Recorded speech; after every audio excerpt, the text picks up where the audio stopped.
അപ്പോൾ ട്രാൻസ്പ്ലാന്റ് കഴിഞ്ഞിട്ട് ഇന്ന് നമ്മുടെ 15ാമത്തെ ദിവസം രാത്രിയാട്ടോ, ഒരു 10:30 മണി 11 മണി സമയമാണ്. അപ്പോൾ നിങ്ങൾക്ക് കാണാമായിരിക്കും ചിലപ്പോൾ എൻ്റെ തലയിൽ ഇങ്ങനെ മുള്ളായിട്ട് നിൽക്കുന്നത്. അപ്പോൾ ഇതാ എൻ്റെ ഇപ്പോഴത്തെ സ്കാൽപ്പിൻ്റെ അപ്ഡേറ്റ്. എനിക്ക് ഇന്നലെ വരെയും ഡോണർ ഏരിയയിൽ നല്ല ചൊറിച്ചിലുണ്ടായിരുന്നു, ഞാനത് ഒരുവിധം മാറിയെന്നൊക്കെ അപ്ഡേറ്റ് ചെയ്തതാണ്. പക്ഷേ എനിക്ക് ഇന്ന് ഈ വെച്ച സ്ഥലങ്ങളിൽ, അതായത് ട്രാൻസ്പ്ലാന്റ് ചെയ്ത സ്ഥലങ്ങളിൽ ബാക്ക് സൈഡിലൊക്കെ ചെറുതായിട്ട് ചൊറിഞ്ഞു. ഞാനപ്പോൾ ഇങ്ങനെയൊക്കെ ചൊറിഞ്ഞു. അതുപോലെ എനിക്ക് വേറൊരു കാര്യം നിങ്ങളോട് ചോദിക്കാനുള്ളത്, ഞാൻ എന്തായാലും നമ്മുടെ 21 ദിവസം കഴിയുമ്പോഴത്തേക്ക് ഫസ്റ്റ് GFC. അപ്പോൾ ഞാൻ എന്തായാലും ആദ്യം ഇത്രയും ദൂരം പോകണ്ട, ഇവിടെ നിന്നെങ്ങനെ ചെയ്യാമെന്നാണ് കരുതിയത്. അവിടെ 3 ഫ്രീ ഉണ്ട്. പക്ഷേ ഇത്രയും ദൂരം പോകുന്ന ആലോചിച്ചപ്പോൾ ഞാൻ എന്തായാലും ഒരു പ്രാവശ്യം പോകാമെന്ന് കരുതുന്നുണ്ട്.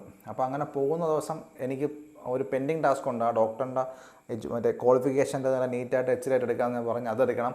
പിന്നെ നിങ്ങൾക്ക് ആർക്കെങ്കിലുമൊക്കെ എന്തെങ്കിലുമൊക്കെ ചോദിക്കാനുണ്ടെങ്കിൽ അത് നീറ്റായിട്ടുള്ള വാലിഡായിട്ടുള്ള രീതിയിൽ കമൻറ്റ് ചെയ്താൽ ഞാൻ അതെല്ലാം ഡോക്ടറിനോട് ചോദിച്ചിട്ട് പറ്റിയ ഡോക്ടറിൻ്റെ തന്നെ പറയുന്ന പോലെ ഒരു ഇൻ്റർവ്യൂ പോലെ എടുക്കാമെന്ന് കരുതുന്നുണ്ട്. അപ്പോൾ എന്താ അഭിപ്രായം? അത് വേണോ? അത് വേണമെങ്കിൽ വാലിഡായിട്ടുള്ള ക്വസ്റ്റ്യൻസ് എനിക്ക് പോയിൻ്റ് ബൈ പോയിൻ്റ് ഇട്ടാൽ ഞാൻ അതെല്ലാം ചോദിച്ചിട്ട് മറുപടി എടുത്തിടാം. അപ്പോൾ അത്രയേ ഉള്ളൂ. അപ്പോൾ നമുക്ക് നാളെ കാണാം. Good night, sweet dreams.